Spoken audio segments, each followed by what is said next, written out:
Kurumzari mayam punamupu ngasisu wari ama purga lakchare ado ngasi wari sidi serial kinogi matang da oidone killer ko yamna sathiba nupi killer amagi matang da oidone magi maming se Katherine Knight ko ado wari se haujarage Katherine Knight se mana pokpo se moi family se yamna dysfunctional oiba family ni ko haidi yamna icham chamna adumaina le family ama natteba family se thokpa kinogumba mari mata gi oiba problem adaki di mogi father mother gi adugumba problem yang ama lei rai tare ko aduga magi mama se maming se Barbara Rohan ko ma se kino to toine mana Scottish nupa ama ko John Jack Rohan ko nupa ama ma se luhung doine aduga mana moina lebe se Aberdeen ko New South Wales Hunter Valley da ko moise lei doine aduga kenogi nasai ki Barbara Rohan ko nasai ki Katherine ki magi mama se asigi macha nupa mari lerame ko macha nupa mari lerame moina karam kanda macha nupa mari se lembage haba tamtang sai ki Barbara sina magi nupa se asina taba atopa nupa ama maming sina Ken ko asiga maga adult relationship lainer ko se asigi lainer dringai mamangda Jack ki oiba sai ki keno do Scottish magi husband John Jack Rohan do adugi oiba macha mari lerame ko aduga ngasai ki Ken se asi keno oidone ko magi maming se Kenneth Ken Charles kawe aduga ma se kenogi ngasai ki keno do Barbara gi magi nupa do adugi co-worker amo ko adusu oidone ba ma se adagiri moise swaina keno to kutagi atopa nupa ga relationship lerek pa kolakpa adumai to budagi moise back class ma amala ko society sida ko mogi local keno sida mogi lebam sida adagi moise Barbara ne aduga magi anoba mana relationship lerba nupa Ken se asiga moise muri ko mafam amuda moise lai adu laku matam sida magi hanagi macha Barbara gi macha mari le mi da macha nupa mari se amta lakte ko macha nupa ahan ani amadi ngasai gi magi father keno do Barbara gi ahanba magi husband Jack to aduga adum le hore aduga macha nupa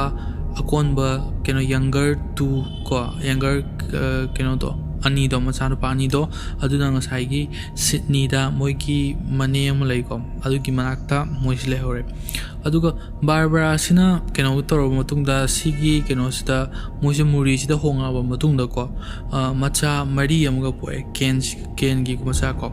adu macha mari gi manungda twin sister ma yawe ko moise 1955 ta Tenderfield pokpane aduganda asigi twin sister si manungda ne ba ngasai gi Knight che yaudoi che Knight ki Katherine Knight che yaudoi ko aduga Knight che keno to e mana chahi mari swayong shok matam sida ngasai gi magi keno do stepfather haida mina John Rohan do ngasai gi ahan ba keno gi Barbara gi magi nupa do legidre aduga legidra banina ngasai gi Barbara gi magi nupa John ka lemina hoba ngasai gi macha nupa ani do adusu ngasai gi Barbara ga Ken ga gi manakta lai ko moisa leina ba aduga Ken se ngasai gi Barbara gi ani shuwa magi nupa se asi yamna violent oiba aduga yamna alcoholic oiba ne ba ma se aduna ma se keno haidi yu yam thakpa dagi mukhum masa yam yawa aduma nupa ne ai tare aduna ma sina ngasai gi Barbara se nomuda 10 times ko Pawba masu rape to adagi Barbara se keno to sumain to dina magi keno se magi nupaga na ma se adugi mati kaya ni assault to bi hai tare ko aduna sigi matang sida wari se mana adugumba moigi keno force sex to ba adagi di magi nupa singi oiba adugumba desire mayam se asigi matang da mana yamna keno pam da budo yamna thina adumaina law hai tare si poche aduna sigi matang sida Barbara sina nasai gi magi matang du pising asida wari adum sai ko si matang sida adukanda nongma keno sina Night che nasai gi Katherine Knight sina complain to mai mama sida magi nupa mana mangonda ma keno to pa me nasai gi sexually partner over pame khole hai adu mana di pamde khotte adu di kamai to gani khotkani mama si hangmu tamda ngasai Barbara na nang adido adum kaini endure to ko haidi khangu kholo adu nang complain to gono khulkanu haiga haidi moigi situation se adu ki matik to gre hai tare yamna violent over family am da horokpani na ko admaina haidi mi mangda ulurga thoga admaina do problem oina bani khot amani torga admaina oina macha sing moina guide to greba ko adagidi ngasai gi night cha Katherine Knight cha asi se phajana moigi mayam magi family da leiba ma mayam se magi family member mayam cha cinema sei taram to shok pa swai sibauda yam thina sexually assault to be haidar ko mai pa di yauti ko aduga si mayam se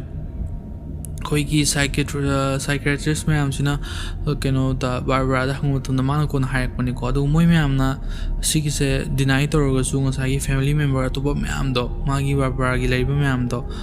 gi Katherine Knight ki aduna disiki poche aseng mani na hai ko Barbara gi magi great grandmother se asi se Australian ki indigenous over moigi Mina ko moi se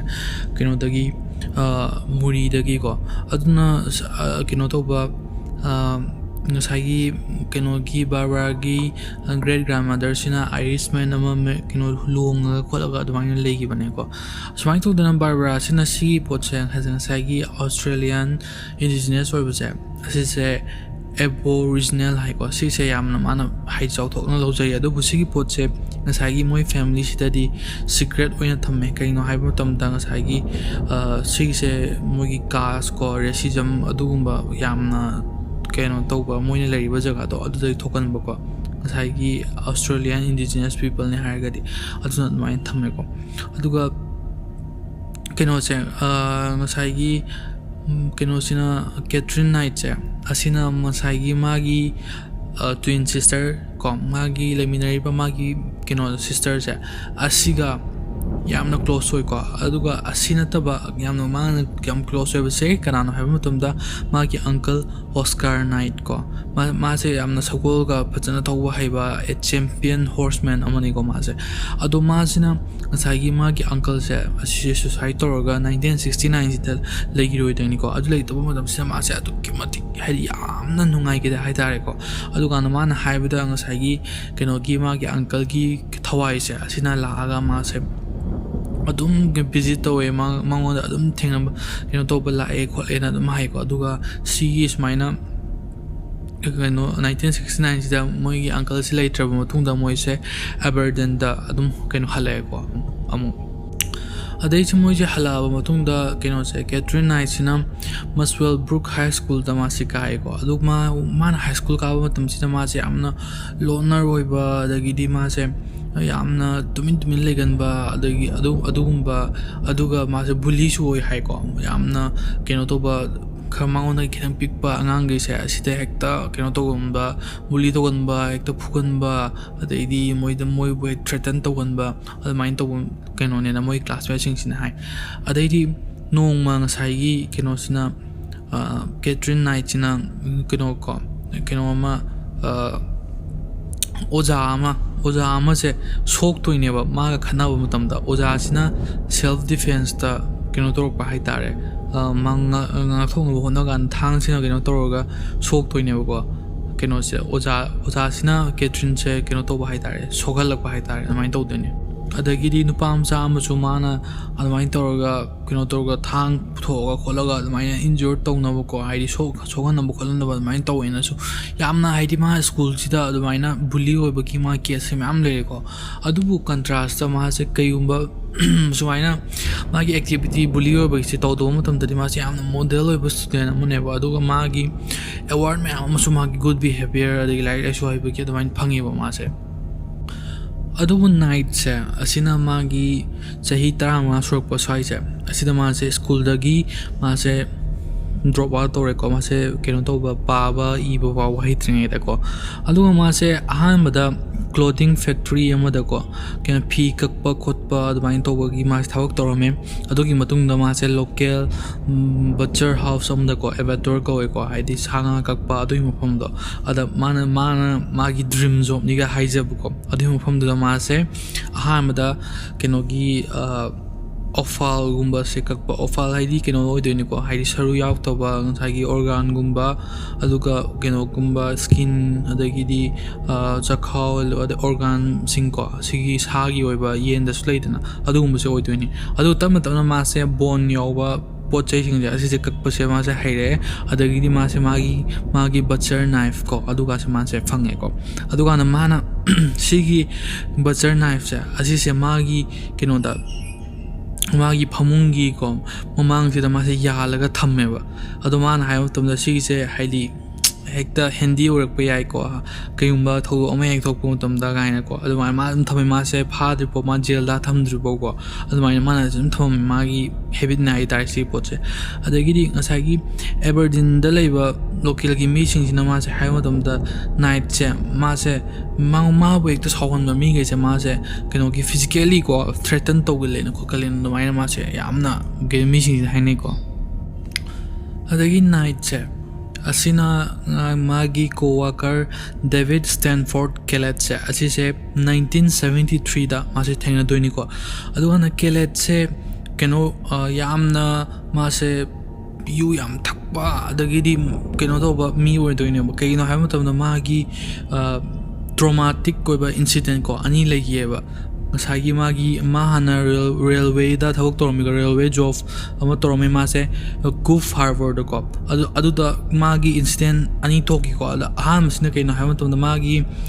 best friend se asi se something accident da ma se legi de ne ba something haidi kano to do train je track ama da honga chalhana bagi adumaina mo gi track to sem bokol patoba ko adu gi accident ji da ma se legi de ne adu ga atopa amana kano to de ne ko camp space ida camp se haiba male ko maming se asida kenogi train na ko ngasai gi bus ama school bus ama ko keno theng doine ko thonggai na doine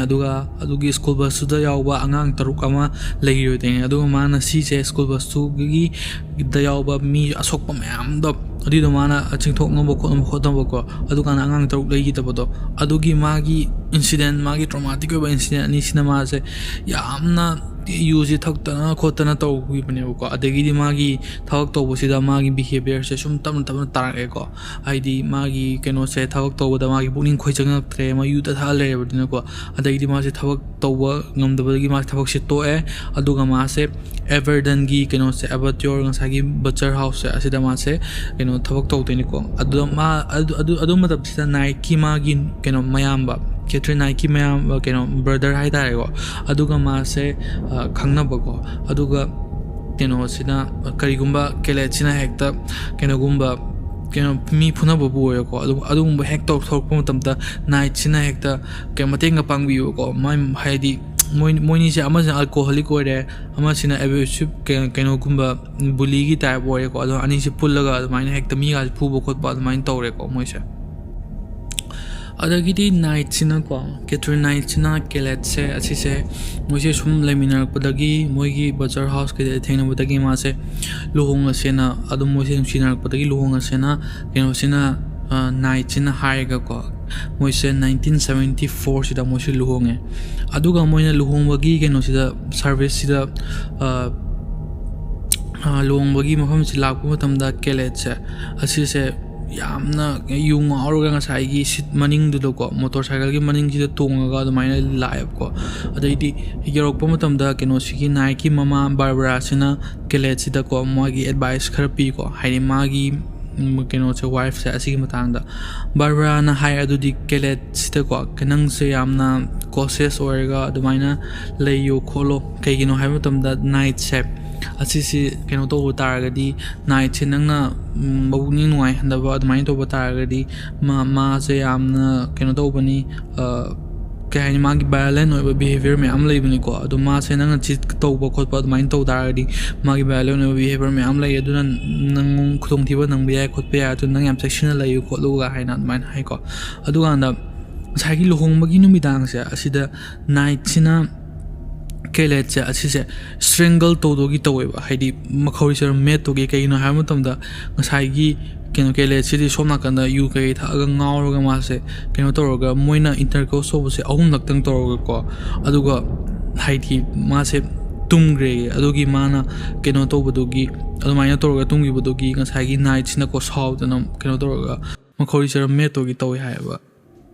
ꯍꯥꯏꯗꯤ ꯏꯟꯇꯔꯀꯣꯔꯁꯇꯣ ꯑꯍꯨꯝꯂꯛ ꯈꯛꯇꯪ ꯇꯧꯔꯒ ꯑꯗꯨꯃꯥꯏꯅ ꯃꯥꯁꯦ ꯇꯨꯝꯈ꯭ꯔꯦ ꯈꯣꯠꯈ꯭ꯔꯦ ꯍꯥꯏꯕꯒꯤ ꯃꯥꯅ ꯁꯥꯎꯕꯒꯤꯀꯣ ꯑꯗꯩ ꯃꯣꯏꯒꯤ ꯂꯨꯍꯣꯡꯕꯁꯦ ꯑꯁꯤꯁꯦ ꯑꯗꯨꯝ ꯀꯩꯅꯣ ꯇꯧꯔꯒ ꯃꯣꯏ ꯚꯥꯏꯂꯦꯟ ꯕꯤꯍꯦꯕꯤꯌꯔꯁꯦ ꯑꯗꯨꯝ ꯂꯩꯔꯛꯑꯦ ꯍꯥꯏꯇꯥꯔꯦ ꯑꯗꯨꯒ ꯅꯣꯡꯃꯅ ꯀꯃꯥꯏꯅ ꯇꯧꯒꯦ ꯍꯥꯏꯕ ꯃꯇꯝꯗ ꯉꯁꯥꯏꯒꯤ ꯅꯥꯏꯠꯁꯤꯅꯀꯣ ꯀꯦꯗꯦꯠꯀꯤ ꯃꯥꯒꯤ ꯀꯩꯅꯣ ꯃꯌꯥꯝꯁꯦ ꯐꯤꯔꯣꯜ ꯃꯌꯥꯝ ꯑꯗꯒꯤ ꯃꯥꯒꯤ ꯁꯨꯁ ꯀꯣ ꯃꯌꯥꯝꯁꯦ ꯂꯣꯏꯅ ꯄꯨꯊꯣꯛꯑꯒ ꯃꯥꯅ ꯃꯩ ꯂꯣꯏꯅ ꯊꯥꯗꯣꯛꯑꯦꯀꯣ ꯑꯗꯨꯒ ꯉꯁꯥꯏꯒꯤ ꯀꯦꯂꯦꯠꯁꯤꯅ ꯂꯥꯛꯄ ꯃꯇꯝꯗ ꯃꯥꯒꯤ ꯐ꯭ꯔꯥꯏꯌꯤꯡ ꯄꯦꯟ ꯑꯃꯅꯀꯣ ꯈꯥꯡ ꯑꯃꯁꯦ ꯄꯥꯏꯔꯒ ꯍꯦꯛꯇ ꯂꯪꯉꯒ ꯉꯁꯥꯏ ꯀꯦꯂꯦꯠꯀꯤ ꯃꯀꯣꯛ ꯃꯅꯤꯡꯁꯤꯗ ꯄꯥꯜꯂꯒ ꯃꯥꯁꯦ ꯃꯀꯣꯛꯁꯦ ꯀꯥꯏꯔꯒ ꯆꯦꯟꯊꯣꯔꯛꯄꯅꯦꯕꯀꯣ ꯑꯗꯨꯒ ꯃꯥꯒꯤ ꯅꯥꯏꯕꯔ ꯑꯃꯒꯤ ꯃꯥꯒꯤ ꯌꯨꯝꯊꯪꯅꯕ ꯑꯃꯒꯤ ꯃꯌꯨꯝꯗ ꯂꯥꯛꯑꯒ ꯃꯥꯁꯦ ꯋꯥꯟꯊꯩꯌꯦꯕꯀꯣ ꯑꯗꯨꯃꯥꯏꯅ ꯇꯧꯔꯒ ꯃꯥꯁꯦ ꯃꯀꯣꯛꯁꯦ ꯀꯥꯏꯔꯒ ꯐ꯭ꯔꯦꯛꯆꯔഡ് ꯑꯣꯏꯔꯒꯀꯣ ꯃꯥꯒꯤ ꯁ꯭ꯀꯜꯁꯦ ꯑꯗꯨꯃꯥꯏꯅ ꯇꯧꯔꯒ ꯍꯣꯁꯄꯤꯇꯥꯜꯗ ꯄꯨꯔꯒ ꯈꯣꯠꯂꯒ ꯌꯦꯡꯗꯅ ꯇꯧꯋꯦ ꯑꯗꯨ ꯀꯩꯒꯤꯅꯣ ꯍꯥꯏꯕ ꯃꯇꯝꯗ ꯉꯁꯥꯏꯒꯤ ꯀꯩꯅꯣꯁꯤꯅ ꯀꯩꯅꯣ ꯉꯁꯥꯏꯒꯤ ꯃꯥꯒꯤ ꯅꯨꯄꯤ ꯀꯩꯅꯣꯁꯦ ꯀꯦꯊꯔꯤꯟꯁꯦ ꯑꯁꯤꯅ ꯍꯥꯏꯕ ꯃꯇꯝꯗ ꯃꯥꯗꯣ ꯀꯩꯅꯣꯒꯤ ꯗꯥꯔꯠꯁ ꯀꯝꯄꯤꯇꯤꯁꯟꯒꯤꯀꯣ ꯑꯗꯨꯒꯤ ꯐꯥꯏꯅꯦꯜꯗꯣ ꯌꯦꯡꯉꯨꯔꯒ ꯍꯜꯂꯛꯄ ꯃꯇꯝꯗ ꯃꯥꯗꯣ ꯊꯦꯡꯕꯒꯤꯅꯤ ꯈꯣꯠꯄꯒꯤ ꯃꯥꯅ ꯁꯥꯎꯕꯒꯤꯅꯤ ꯍꯥꯏ ꯑꯗꯨꯀꯥꯟꯗ ꯉꯁꯥꯏ ꯄꯨꯂꯤꯁꯁꯤꯡꯁꯤꯅ ꯃꯥꯒꯤ ꯅꯥꯏꯠꯇꯣ ꯑꯗꯨꯗ ꯆꯥꯔꯖ ꯇꯧꯕꯗꯣ ꯃꯥꯒꯤ ꯕꯤꯍꯦꯕꯤꯌꯔꯒꯤ ꯃꯇꯥꯡꯗ ꯆꯥꯔꯖ ꯇꯧꯅꯕ ꯈꯣꯠꯅꯕ ꯍꯥꯏꯕ ꯃꯇꯝꯗ ꯃꯥꯅ ꯀꯦꯂꯦꯠꯁꯤꯗ ꯋꯥꯔꯤꯁꯦ ꯐꯖꯅ ꯁꯥꯔꯒ ꯃꯥꯒꯤ ꯕꯤꯍꯦꯕꯤꯌꯔꯗꯣ ꯆꯦꯟꯖ ꯇꯧꯒꯦ ꯈꯣꯠꯂꯒꯦ ꯑꯗꯨꯃꯥꯏꯅ ꯐꯖꯅ ꯁꯥꯔꯒ ꯃꯥꯁꯦ ꯆꯥꯔꯖ ꯇꯧꯍꯟꯈꯤꯗꯦꯕ ꯑꯗꯒꯤꯗꯤ ꯃꯦꯒꯤ 1976 ꯀꯣ ꯁꯤꯗ ꯀꯩꯅꯣꯒꯤ ꯉꯁꯥꯏꯒꯤ ꯀꯩꯅꯣꯁꯤꯅ ꯅꯥꯏꯠꯁꯤꯅ ꯃꯆꯥꯅꯨꯄꯤ ꯀꯣ ꯀꯩꯅꯣ ꯃꯦꯂꯤꯁꯥ ꯑꯦꯟꯁꯦ ꯄꯣꯛꯑꯕ ꯃꯇꯨꯡꯗ ꯀꯩꯅꯣꯁꯦ ꯀꯦꯂꯦꯠꯁꯦ ꯑꯁꯤꯅ ꯅꯥꯏꯠꯁꯦ ꯊꯥꯗꯣꯛꯑꯒ ꯃꯥꯁꯦ ꯑꯇꯣꯞꯄ ꯅꯨꯄꯤ ꯑꯃ ꯃꯥꯒꯤ ꯒꯔꯜꯐ꯭ꯔꯦꯟ ꯑꯃꯒꯤꯗꯃꯛꯇ ꯃꯥꯁꯦ ꯀ꯭ꯋꯤꯟꯁꯂꯦꯟꯗꯀꯣ ꯃꯥꯁꯦ ꯆꯠꯈ꯭ꯔꯦꯕꯀꯣ ꯀꯩꯅꯣ ꯍꯥꯏꯕ ꯃꯇꯝꯗ ꯉꯁꯥꯏꯒꯤ ꯃꯥꯒꯤ ꯑꯦꯕ꯭ꯌꯨꯁꯁꯦ ꯉꯁꯥꯏ ꯅꯥꯏꯠꯅ ꯃꯉꯣꯟꯗ ꯐꯨꯕ ꯆꯩꯕꯁꯦ ꯑꯁꯤꯁꯦ ꯃꯥꯁꯦ ꯈꯥꯡꯕ ꯉꯝꯃꯛꯇꯗꯅꯀꯣ ꯑꯗꯒꯤꯗꯤ ꯃꯊꯪꯒꯤ ꯅꯨꯃꯤꯠꯁꯤꯗ ꯅꯥꯏꯠꯁꯤꯅ ꯃꯥꯒꯤ ꯃꯆꯥꯅꯨꯄꯤ ꯄꯣꯛꯇ ꯉꯥꯏꯔꯤꯕꯁꯦ ꯑꯁꯤꯁꯦ ꯉꯁꯥꯏꯒꯤ ꯃꯣꯏꯒꯤ ꯑꯉꯥꯡ ꯏꯟꯅꯕ ꯀꯩꯅꯣ ꯑꯃ ꯂꯩꯗꯅ ꯃꯣꯏꯒꯤ ꯄ꯭ꯔꯦꯝ ꯍꯥꯏꯕ ꯑꯃ ꯂꯩꯕꯗꯣ ꯑꯉꯥꯡ ꯍꯥꯞꯄꯒ ꯏꯟꯅꯕꯗꯣ ꯑꯗꯨꯗꯨꯗ ꯍꯥꯞꯄꯒ ꯉꯁꯥꯏꯒꯤ ꯂꯝꯕꯤ ꯃꯌꯥꯏꯁꯤꯗ ꯒꯣꯔꯣ ꯍꯦꯛꯇ ꯆꯤꯡꯉꯒ ꯅꯥꯀꯟ ꯑꯃꯗ ꯑꯃꯨꯛ ꯆꯤꯡ ꯅꯥꯀꯟ ꯑꯃꯗ ꯑꯃꯨꯛ ꯆꯤꯡ ꯇꯧꯔꯒ ꯃꯥꯁꯦ ꯂꯥꯛꯄ ꯑꯗꯣ ꯁꯤ ꯎꯕꯁꯤꯗ ꯃꯌꯥꯝꯅ ꯃꯥꯁꯦ ꯑꯁꯤ ꯀꯩꯅꯣ ꯇꯧꯔꯕ मालेनको मासे एसटी सेंट एल्मोस हॉस्पिटल टेमवर्ट लेबको असिदा मासे पोस्ट नटल डिप्रेशन की केनो तवे डायग्नोसिस तौरगा मासे थम्मेको अदुगा मासे सेवरल वीक्स के आमा मासे मफमदु थम्मे अदुगा मासे थादो अब मथुंगदा मसाइगी था अनिदंग छोरिबा मेलिसा से असे रेलवे की लाइन अमदुको थम्मेबको मासे रेलवे की लाइन से रेलवे से लागा मासे थोमगा अंगांग से माना हातोनिंबगी अदुमाय तो रेलवे की लाइन थम्मगा मासे माना एक तो सोना कंदा केनो अमा थिंगजंग अमा हुरालगा केनो सिदा मसाइगी मोइगी टाउन सिदको मी मे अमा मासे थ्रेटन तोरगा के नोइ लोइ हाकनी को कनी तोरगा अदुमाय तोरगा मासे सोना कन थ्रेटन तोरगा लेरे अदुकान सोना कन सिदा मसाइगी मयुम लेतबको होमलेस नुपा अमा ममी सिदा ओल्ड डेट को असिना मासे अगांगदो के मेलिसादो अदिदो केनो ट्रेन सिना थोम दोरबनिको मिनिट अमा इदं हायबनि अदुगी ममांगदा ngसाइ मेलिसा से माना कलहौरिको अदुगा नाइट से अदगिदि अमुक फारगा मासे केनो तोरगा ngसाइगी सेंट एल्मोस हॉस्पिटल सिदा अमुक पुरे अदुगु मासे मागी हेक मथंगी नुमितोदा मासे डिस्चार्ज तोरगा मसानको मासे डिस्चार्ज तोरनि मासे डिस्चार्ज तोरगिएबा अदगिदि नुमित खरनि की मतुंगनको ngसाइगी नाइट सिना नुपी अमगी केनो से ममाइदा मागी थांगसिना हेक्ता लेलगा अदुमाइन तोरगा मासे थ्रेटन तोरगा को मासे क्वींसलैंड दा पू अदुगा ngसाइगी मागी नुपा केलेतो अदितो थीगेदबनि खोकदबनि तोरगा मा थ्रेटन तोबे अदुगा नमोसिना लागा लंबी जी लागा ngसाइगी सर्विस स्टेशन अमदा मुसे खामिंगै सि तंजा सिदा माना केनो दो ngसाइगी नुपी दो तंजा हिंग मासे चेनगिबने अदुगा पुलिस दा हायरुबा दो पुलिस ना लाको तमददी ngसाइगी नाइट सिना नुपा मचा से मा होस्टेस तौरगा मासे केनो नुपा मचा सिदा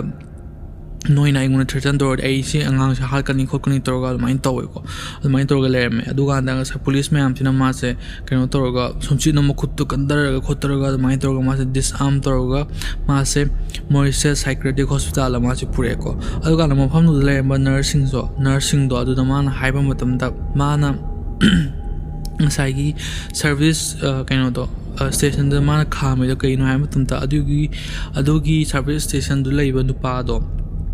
अदुइदो माना हाथ तोइनी खलम बनिसने कइनो हाइ मतमदा केलेट की मागी कार्ड अदो माना सेम गी बनेबा अदुना माना कार्ड सेममनिना कार्ड याराबनिना माना कार्ड पुरोगा केलेट चटखि बनिसने को अदुना माना केलेट होइकि नुपाजु हालमगा केलेट छु अदुगा मागी ममा छु अदु माना हाथ कनि खोरकनि माना क्वींसलैंड योबो मतमदा ना माना होइकि नर्स द हाइ अदे पुलिस न सिगी कनो मैम से सिगी इंफॉर्मेशन मैम से ngसाइगी मागी नुपा केलेट द हाइ मतमदा माना माई गर्लफ्रेंड दो अदु थादो अमगा मा से एबर्टन द मागी ममा दुगा हले ngसाइगी नाइट दो अदु तो ngसाइ माना सॉरी मैम द खर फाथरगा मा से लेमिनबो यारो न येंगबा अदगी नाइट से कनोगी अगस्त की तांग पर 1976 सिदा मा से मागी मदर इन लॉ को अदुगा मा केलेट का को मोई की केयर की मखा नमा से थादोर ए अदुगा मोई सिना इप स्विच त को केनो दनि को कंसागी ब्रिस्बेन की वेस्ट साइड लेब अदुगा सिटी एम द मोई से होंगे अदुगा मफम दुदा माना सागी दिन मोर मिड वर्क्स त को मा से थबक अमा फंगे अदुबु केनो की मार्च की केनो सिदा मास थबक होंग मतुंदा मार्च की तांग तरुक 1980 सिदा मोइना मचानुपी अमसु को मचानुपी अमसु फंगजरे मागी ममिंग सेना तासा मेरी कोवे को अदुगा 1984 सिदा ngसागी नाइट सिनो को केले से थादोगा मा से केनो तो होंगागा ngसागी मागी पेरेंट्स की मयुम दो एबर्टन दो अदुना मा से एबरडेन द चटख्रेब को अदगिदी मफम दोगी माना अमुको होंगागा ngसागी मुसुअल ब्रुक त मा से रेंटेड हाउस अमगा मु ले अदगिदी मा से केनो तोरगा माना मागी केनो ngसागी एबर्टोर ngसागी केनो तो बचर हाउस अदुदा मा से थबक तोबगी लाय अदुबु माना ngसागी मागी बैक तो मागी नंगन दो अदुदा मा से इंजरी लेबन मरम मोरगा मा से डिसेबिलिटी पेंशन द मा से लेग्रे अदुगा मा से केनो तो नबा मागी accommodation से असी से फंगगा ngसागी गवर्नमेंट ना मा से हाउसिंग कमीशन से असी से केनो द एबरडन द को असी द हाउसिंग कमीशन अमा पीरेगा मान मफम द लेरेको होजिक से अदगिदी ngसागी कैथरीन नाइट की अतोपा रिलेशनशिप की मतंग ना मो खितंग येंगसिबो मागी अतोपा रिलेशनशिप की मतंग द लेरि से डेविड सॉन्डर्स को मा से नाइट ना डेविड सॉन्डर्स से मान से 38 रोक मतम द हाइडी केनो से नाइट सिना डेविड सॉन्डर्स से डेविड सिना सही 38 सुबह मतम दो को मा से थेंगना बनेबा 1986 सिदा को अदुगा अंदा था खरा की मतुंग दा मोइ से मागी मचानु पीसिंग दुगा मा से केनो दा होंगजिले को ngसागी केनोगा नाइट का अदुगु मागी अपार्टमेंट नंबर स्कोन दा को अपार्टमेंट नंबर दे अदुम लै को अदुगा नाइट सिना केन तो हाय ngसागी केनो मैम से डेविड सिदा यामना माना जेलस का बो खोत तो मा मथंदगा लेहोबो युम न खोत अदमाइन तो मतम द को अदगिदी माना अपार्टमेंट दुदा माई अपार्टमेंट तो मोहन्नी खोनी अद तो माना जेलस याम का को अदगिदी माना केनो सिना नाइट सिना 19 मे की तांग 1987 से को केनो की सॉन्डर्स की था अनि दउ छोरिबा डिंगो पप्पी से असी से मागी केन मखांग सिमा से ले लगा माइन तोरगा हाइडी केनो तोरगा माना को हाइडी नंग अफेयर गुम तोरडी खोलाडी नंग सु सुमाइन तो दमनि को तो हाइ माना किहन बदो माइन तोरगा हाइडी मांगोन दसु केनो न सागी खांग लगा मकोक त थोमगा माइन मा से नो आउट को तोरगा माइन तोवे को हाइडी abuse से अदुम तौवे हाइ तारे अदुगांदा मागी सी केनो रिलेशनशिप से अदुगा जुन की 1988 सिदा मा से मागी डॉटर को सेरा जे असिदा मा सेरा अमा कोबा मागी डॉटर अमा मा से पोक्सरे मचानुपी अमा लेजरे अदुगांदा नाइट सिना केनो तौरे को हाइदी ngसागी केनो तौबदो ngसागी युम मम को केनो सी सेरागी अदु केनो पोको मतम सिदा deposit thamba yum amako adudo mana magi kenodo ngasai gi magi ki disability gi adugi keno ma phangba hai tare ngasai gi paisa khara phangba ko adu ganda yum do mana handoga yum do mana hekta decoration to busi ke ka animal gi skin ko adai magi skull makok ari machi adagi di keno gi animal gi yam keno rusty or but keno ma ma leather jacket ma de boots aman ma adagi di adu ma sina hekta yum jam ta khak ta ge hai ma gi fantasy ji bo hai ba mai to yum jaman decoration to ga mai to ko adu anda keno gi ngasai gi mana keno chita ngasai gi sonder se magi ke relationship de lei onu pa se asiga manga keno to matam da argument se to matam do ko ngasai gi mangon da ko iron jina ma se keno to hai tare mamai sida mana keno to ko iron jina thome ko aduga magi keno sida mabuk sida ngasai gi thang keno china thang na te keno na pair of scissors ko scissor na mabuk sida thille ko adagi di ma se keno da hangre ngasai gi magi apartment label condo aduda hangre ko aduga mana ko na ngasai gi Aberdeen se asis lak mo taw da magi piron sing adagi di magi laiba pochai sing aslo ina hekta kino china night kakthana sigai na khotan mai torme ko adagi di si am se uzi ma se ki jana kino sonder se kino ma haidi ngasai gi magi thabok tagi ko sang na ma se service leave lower ga ma se lot laga lagi ko adagi di night china ma ko ti thira ga ngasai gi kino to ba ma se kai de lebon ma se ko ti tha ga am thi ko adu matung da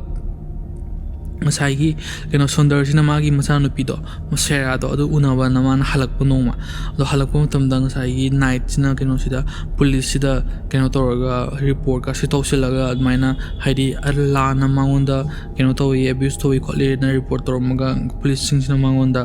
kin apprehended violence order amko ngasai gi magi mayok to admainga pira kholaga admai lerme sigi situation haidi sigi relationship su yamna haidi abuse to hai dare keno ngasai gi nupa do adagi di 1991 ji do ko ngasai gi night che asise pregnant amo we kanana hanakna kanana hai matam da 43-year-old super ngasai gi magi abattoir keno do butcher house to sanga ka pom pham do aduda magi thabak to minaramba John Chillingworth hai ko adu mai maming che aduga moina keno tawre macha nupa ma poya mai maming je Eric kawe ko adugu moigi relationship se chahi ahum ko chahi ahum to lerme adugi matungda mana John Priest ko nupa ham ko aduga affair ekpadagi ma relationship se dagi to ga maina tokna gi the John Price kim tang ji damo horasi ko John Charles Thomas Price ma se April gi tang mari 1955 ta pokpani ko ma se adaga mana lagi ta se March ki 2002 doine ado ma se angang ahum gi ko keno ne ba mapa ne ba ngasai gi mana night ka affair le ko tam sida ado John se ngasai gi ma gi leminar ba ma gi keno me am sina mama na ba singa ji me am sina ma se am phawa mi ni ko ado maina ma se haidi describe tawi ko adu ma gi luhong bo se asi je keno marriage se kam kan end to gi am 1988 ta almai torga marriage se kai bane ko adu matam du da chai ani suba machanupi magi machanupi ama lei ko machanupi se magi ex wife se asiga lei aduga keno gi macha keno do sagi keno older with children ani do macha ahum ni dana macha amana ex wife ka lei macha ani amana ma ga lei ko aduga anda price na khange hai tardi John Price na khange magi nights ki magi violent oba reputation me am lei college mana mai mayum hong da ko ma se khange adupu sagi magi macha sing sina ma se kino se night se si se yamna pa me kholeba aduga ma se kino chu local gi mines da ma se worker oi ko miner oi ga mai lei ni ko mai worker oi ga mai lei mutam stang sa gi violent oba arguments ma mai na toru ga so ma sa gi moi punji te amna adum nungai na hor ko tom de le me hai tare ado 1998 ko night ka price ka se am khanak tu no ke na ham tom da ngai gi price na kino se night se moi night se luhong se adu gan price na ya da ba adu khanar ga ngai gi night na ma gi ꯀꯩꯅꯣꯁꯦ ꯄ꯭ꯔꯥꯏꯁꯅ ꯀꯩꯅꯣꯗꯒꯤ ꯃꯣꯏꯒꯤ ꯊꯕꯛ ꯃꯐꯝꯗꯒꯤ ꯄꯣꯠ ꯆꯩ ꯁꯨꯝ ꯃꯌꯨꯝꯗ ꯈꯔ ꯄꯨꯔꯛꯄ ꯍꯥꯏꯇꯥꯔꯦ ꯀꯩꯅꯣꯒꯨꯝꯕ ꯃꯦꯗꯤꯀꯦꯜ ꯀꯤꯠꯀꯨꯝꯕ ꯑꯗꯨꯒꯨꯝꯕ ꯈꯔ ꯄꯨꯔꯛꯄ ꯑꯗꯨ ꯃꯌꯥꯝꯗꯣ ꯃꯥꯅ ꯀꯩꯅꯣ ꯇꯧꯔꯒ ꯍꯨꯔꯥꯜꯂꯛꯄꯅꯦ ꯍꯥꯏꯔꯒ ꯚꯤꯗꯤꯑꯣ ꯇꯦꯞ ꯇꯧꯔꯒꯀꯣ ꯚꯤꯗꯤꯑꯣ ꯅꯝꯕ ꯉꯁꯥꯏꯒꯤ ꯀꯩꯅꯣꯒꯤ ꯄ꯭ꯔꯥꯏꯁꯀꯤ ꯊꯕꯛ ꯃꯐꯝꯒꯤ ꯉꯁꯥꯏꯒꯤ ꯃꯥꯏ ꯕꯣꯁꯇꯣ ꯑꯗꯨꯗ ꯊꯥꯔꯅꯤꯀꯣ ꯑꯗꯨꯀꯥꯟꯗ ꯑꯗꯨꯃꯥꯏꯅ ꯇꯧꯕꯗꯒꯤ ꯄꯣꯠ ꯆꯩ ꯍꯨꯔꯥꯜꯂꯦ ꯈꯣꯠꯂꯦ ꯇꯧꯕꯗꯨꯗꯒꯤꯉꯁꯥꯏꯒꯤ ꯄ꯭ꯔꯥꯏꯁꯁꯤꯅ ꯆꯍꯤ 13 ꯆꯨꯞꯅ ꯑꯗꯨꯃꯥꯏꯅ ꯀꯩꯅꯣ ꯇꯧꯔꯒ ꯇꯧꯖꯔꯛꯄ ꯊꯕꯛꯇꯣ ꯑꯗꯨꯒꯤ ꯊꯕꯛꯇꯣ ꯀꯩꯅꯣ ꯇꯧꯔꯛꯑꯅꯤ ꯃꯥꯁꯦ ꯐꯥꯏꯔ ꯇꯧꯔꯛꯑꯅꯤꯀꯣ ꯑꯗꯨꯒꯤ ꯁꯦꯝ ꯅꯨꯃꯤꯠꯇꯨꯗ ꯃꯥꯅ ꯉꯁꯥꯏꯒꯤ ꯃꯥꯏ ꯅꯨꯄꯤꯁꯦ ꯃꯌꯨꯝꯗꯒꯤ ꯇꯥꯟꯊꯣꯛꯑꯅꯤ ꯑꯗꯨꯒ ꯃꯥꯏ ꯀꯩꯅꯣꯁꯦ ꯃꯥꯁꯦ ꯀꯩꯅꯣ ꯇꯧꯔꯒ ꯃꯌꯨꯝ ꯀꯩꯅꯣ ꯉꯁꯥꯏꯒꯤ ꯅꯥꯏꯠꯁꯦ ꯑꯁꯤꯁꯦ ꯍꯟꯒꯅꯤꯀꯣ ꯃꯥꯒꯤ ꯃꯌꯨꯝꯗꯨꯗ ꯃꯥꯏ ꯍꯥꯟꯅꯒꯤ ꯑꯗꯣ ꯍꯟꯈ꯭ꯔꯕ ꯃꯇꯨꯡꯗ ꯉꯁꯥꯏꯒꯤ ꯋꯥꯔꯤꯁꯦ ꯂꯣꯏꯅ ꯀꯩꯅꯣꯁꯤꯗ ꯃꯣꯏꯒꯤ ꯈꯨꯡꯒꯪꯁꯤꯗ ꯂꯣꯏꯅ ꯋꯥꯔꯤꯁꯦ ꯂꯣꯏꯅ ꯁꯟꯗꯣꯛꯅꯈ꯭ꯔꯦꯀꯣ ꯑꯗꯨꯃꯥꯏꯅ ꯇꯧꯔꯒ ꯉꯁꯥꯏꯒꯤ ꯃꯥꯅ ꯃꯥꯏ ꯅꯨꯄꯥ ꯑꯃꯗꯣ ꯇꯥꯟꯊꯣꯔꯛꯑꯦ ꯈꯣꯠꯂꯛꯑꯦ ꯑꯗꯨꯃꯥꯏꯅ ꯇꯧꯔꯒ ꯃꯥꯅ ꯚꯤꯗꯤꯑꯣ ꯇꯦꯞꯇ ꯕꯣꯁꯇꯣ ꯊꯥꯔꯨꯕꯒꯤ ꯈꯣꯠꯂꯨꯕꯒꯤ ꯇꯧꯕꯗꯒꯤ ꯑꯗꯒꯤ ꯊꯥ ꯈꯔ ꯂꯩꯔꯕ ꯃꯇꯨꯡꯗ ꯄ꯭ꯔꯥꯏꯁꯁꯤꯅ ꯉꯁꯥꯏꯒꯤ ꯃꯣꯏꯒꯤ ꯔꯤꯂꯦꯁꯟꯁꯤꯞꯁꯦ ꯑꯃꯨꯛꯀ ꯍꯧꯔꯦ ꯑꯗꯨꯕꯨ ꯍꯟꯗꯛꯀꯤ ꯃꯇꯥꯡꯁꯤꯗꯤ ꯉꯁꯥꯏꯒꯤ ꯃꯥꯅ ꯃꯥꯒꯤ ꯃꯌꯨꯝꯗ ꯃꯥꯁꯦ ꯃꯨꯚ ꯏꯟ ꯇꯧꯕꯁꯦ ꯀꯩꯅꯣꯁꯦ ꯅꯥꯏꯠꯁꯦ ꯑꯁꯤ ꯁꯨꯡꯌꯥ ꯌꯥꯗꯦꯕꯀꯣ ꯑꯗꯨꯕꯨ ꯁꯨꯃꯥꯏꯅ ꯔꯤꯂꯦꯁꯟꯁꯤꯞꯁꯦ ꯍꯧꯖꯩ ꯍꯥꯏꯇꯥꯔꯒꯁꯨ ꯃꯣꯏꯒꯤ ꯈꯠꯅꯕꯁꯤꯗꯤ ꯁꯨꯡꯂꯦꯞ ꯂꯦꯞꯇꯦꯀꯣ ꯑꯗꯨꯝ ꯈꯠꯅꯩ ꯍꯥꯏꯇꯥꯔꯦ ꯃꯣꯏꯁꯦ ꯑꯗꯨꯒ ꯃꯃꯥꯟꯅꯕꯁꯤꯡꯁꯤꯅꯁꯨ ꯑꯗꯨꯝ ꯀꯩ ꯍꯥꯏꯅꯤ ꯍꯥꯏꯕꯗ ꯂꯧꯗ꯭ꯔꯕꯅꯤꯅ ꯑꯗꯨꯝ ꯈꯠꯅꯖꯔꯁꯅꯨ ꯑꯗꯨꯝ ꯂꯩꯕꯗꯣ ꯑꯗꯨꯒꯤ ꯐꯤꯕꯝꯗꯅꯦꯕ ꯇꯧꯔꯤꯁꯦ ꯍꯧꯖꯤꯛ ꯐꯦꯕ꯭ꯔꯨꯋꯥꯔꯤꯒꯤ 2000 ꯀꯣ ꯁꯤ ꯃꯇꯝꯁꯤꯗꯗꯤ ꯄ꯭ꯔꯥꯏꯁꯁꯦ ꯑꯁꯤꯅ ꯀꯩꯅꯣ ꯇꯧꯔꯦ ꯑꯦꯁꯣꯜꯁ ꯃꯌꯥꯝ ꯑꯃ ꯃꯉꯣꯟꯗ ꯇꯧꯕꯁꯦ ꯑꯁꯤ ꯅꯥꯏꯠꯁꯤꯅ ꯃꯉꯣꯟꯗ ꯉꯁꯥꯏꯒꯤ ꯃꯥꯒꯤ ꯊꯕꯥꯛꯇ ꯐꯥꯎꯕ ꯊꯥꯡꯅ ꯑꯗꯨꯃꯥꯏꯅ ꯊꯤꯟꯗꯣꯒꯤ ꯇꯧꯕ ꯈꯣꯠꯄꯀꯣ ꯁꯤ ꯃꯌꯥꯝꯁꯤꯗꯒꯤ ꯍꯦꯟꯃꯜꯂꯛꯇꯅ ꯃꯥꯅ ꯀꯩꯅꯣꯁꯦ ꯉꯁꯥꯏꯒꯤ ꯀꯩꯅꯣ ꯃꯥꯒꯤ ꯅꯨꯄꯤ ꯅꯥꯏꯠꯁꯦ ꯑꯁꯤꯁꯦ ꯇꯥꯟꯊꯣꯛꯑꯦꯀꯣ ꯃꯌꯨꯝꯗꯒꯤ ꯑꯗꯣ ꯐꯦꯕ꯭ꯔꯨꯋꯥꯔꯤꯒꯤ ꯇꯥꯡ 19ꯁꯦ ꯑꯁꯤꯗ ꯃꯥꯅ ꯁ꯭ꯀꯣꯟ ꯃꯦꯖꯤꯁꯇ꯭ꯔꯦꯠ ꯀꯣꯔꯠꯁꯦ ꯑꯁꯤꯗ ꯉꯁꯥꯏꯒꯤ ꯊꯕꯛ ꯍꯜꯂꯛꯄꯁꯤꯗ ꯊꯕꯛ ꯆꯠꯄꯁꯤꯗꯀꯣ ꯑꯁꯤꯗ ꯃꯥꯅ ꯀꯩꯅꯣ ꯇꯧꯅꯕ ꯔꯦꯁꯇ꯭ꯔꯦꯅꯤꯡ ꯑꯣꯔꯗꯔ ꯑꯃ ꯀꯣ ꯉꯁꯥꯏꯒꯤ ꯃꯥ ꯃꯁꯥ ꯑꯗꯨꯒ ꯃꯥꯒꯤ ꯑꯉꯥꯡꯁꯤꯡꯁꯦ ꯑꯁꯤꯁꯦ ꯀꯩꯅꯣꯗꯒꯤ ꯅꯥꯏꯠꯁꯤꯗꯒꯤ ꯈꯨꯗꯣꯡꯊꯤꯕꯗꯒꯤ ꯉꯥꯛꯊꯣꯛꯅꯕ ꯈꯣꯠꯅꯕꯅ ꯑꯗꯨꯃꯥꯏꯅ ꯃꯥꯅ ꯔꯤꯄꯣꯔꯠ ꯑꯃ ꯇꯧꯋꯦ ꯑꯗꯒꯤ ꯉꯁꯤ ꯃꯥꯏ ꯁꯤꯒꯤ ꯅꯨꯃꯤꯠꯁꯤꯒꯤ ꯀꯩꯅꯣ ꯑꯥꯐꯇꯔꯅꯨꯟ ꯀꯣ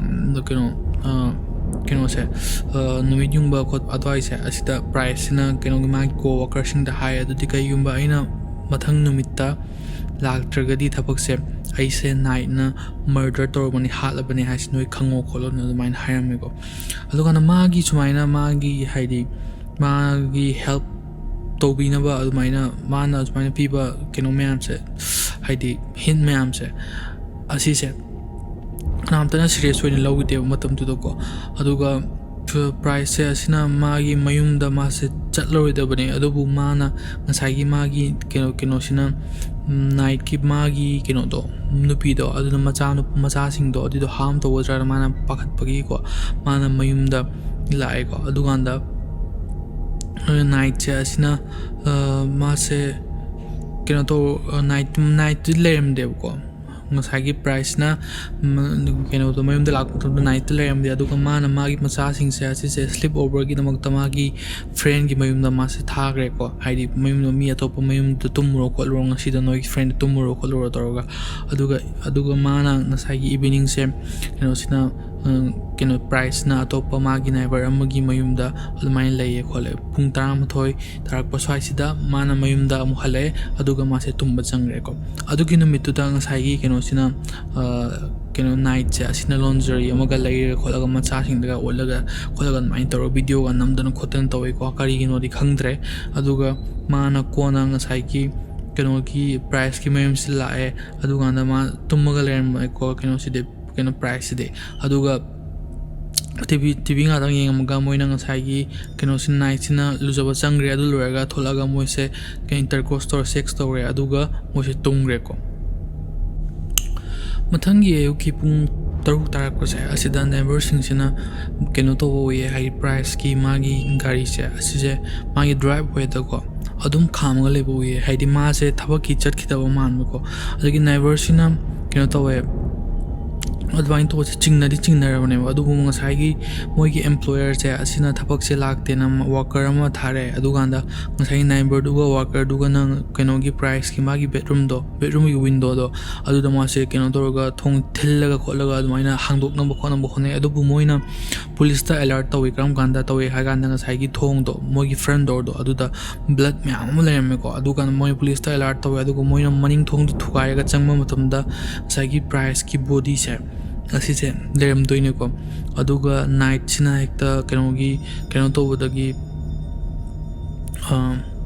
ꯉꯁꯥꯏꯒꯤ ꯅꯥꯏꯠꯁꯤꯅ ꯄꯤꯜꯁ ꯃꯌꯥꯝ ꯑꯃ ꯆꯥꯁꯤꯟꯕꯗꯒꯤ ꯃꯥꯁꯤ ꯀꯣꯃꯥꯗ ꯂꯩꯔꯒ ꯑꯗꯨꯃꯥꯏꯅ ꯂꯩꯔꯝꯗꯣꯏꯅꯤꯀꯣ ꯑꯗꯨꯒ ꯄ꯭ꯔꯥꯏꯁꯀꯤ ꯕꯣꯗꯤꯁꯨ ꯂꯩꯔꯝꯗꯣꯏꯅꯤ ꯁꯣꯝ ꯅꯥꯀꯟꯗ ꯑꯗꯨꯀꯥꯟꯗ ꯃꯥꯅ ꯉꯁꯥꯏꯒꯤ ꯄ꯭ꯔꯥꯏꯁꯁꯤꯅ ꯇꯨꯝꯃꯤꯉꯩꯁꯤꯗ ꯕꯆꯔ ꯅꯥꯏꯐ ꯑꯃꯅꯀꯣ ꯃꯥꯒꯤ ꯕꯆꯔ ꯅꯥꯏꯐ ꯑꯃ ꯂꯩꯕꯗꯣ ꯉꯁꯥꯏꯒꯤ ꯁꯥ ꯀꯩ ꯁꯦꯝꯕꯒꯤ ꯑꯗꯨꯅ ꯃꯥ ꯀꯩꯅꯣꯁꯤꯗ ꯄ꯭ꯔꯥꯏꯁꯁꯤꯗꯀꯣ ꯃꯥꯁꯦ ꯊꯥꯡꯅ ꯊꯤꯟꯕ ꯑꯣꯏꯗꯣꯏꯅꯦꯕ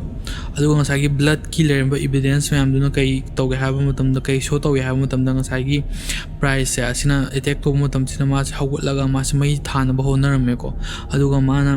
ꯀꯩꯅꯣꯒꯤ ꯅꯥꯏꯠꯁꯦ ꯑꯁꯤꯗꯒꯤ ꯅꯥꯟꯊꯣꯛꯑꯒ ꯆꯦꯜꯂꯛꯑꯒ ꯉꯁꯥꯏꯒꯤ ꯌꯨꯝꯁꯦ ꯑꯁꯤꯒꯤ ꯃꯃꯥꯡꯁꯦ ꯆꯦꯟꯊꯣꯔꯛꯄꯅꯦꯕꯀꯣ ꯑꯗꯨꯀꯥꯟꯗ ꯆꯦꯟꯊꯣꯔꯛꯄ ꯃꯇꯝꯗ ꯃꯥꯅ ꯐ꯭ꯔꯟ ꯗꯣꯔꯁꯦ ꯃꯥꯅ ꯍꯥꯡꯗꯣꯛꯑꯦ ꯍꯥꯏꯀꯣ ꯉꯁꯥꯏꯒꯤ ꯕ꯭ꯂꯗꯀꯤ ꯏꯕꯤꯗꯦꯟꯁꯇꯨꯅ ꯎꯕ ꯃꯇꯝꯗ ꯐ꯭ꯔꯟ ꯗꯣꯔꯁꯦ ꯍꯥꯡꯗꯣꯛꯄ ꯃꯥꯜꯂꯦ ꯍꯥꯏ ꯑꯗꯨꯒ ꯃꯥꯅ ꯃꯄꯥꯟꯗ ꯊꯣꯛꯂꯛꯑꯝꯕ ꯃꯥꯜꯂꯦꯀꯣ ꯑꯗꯨꯒ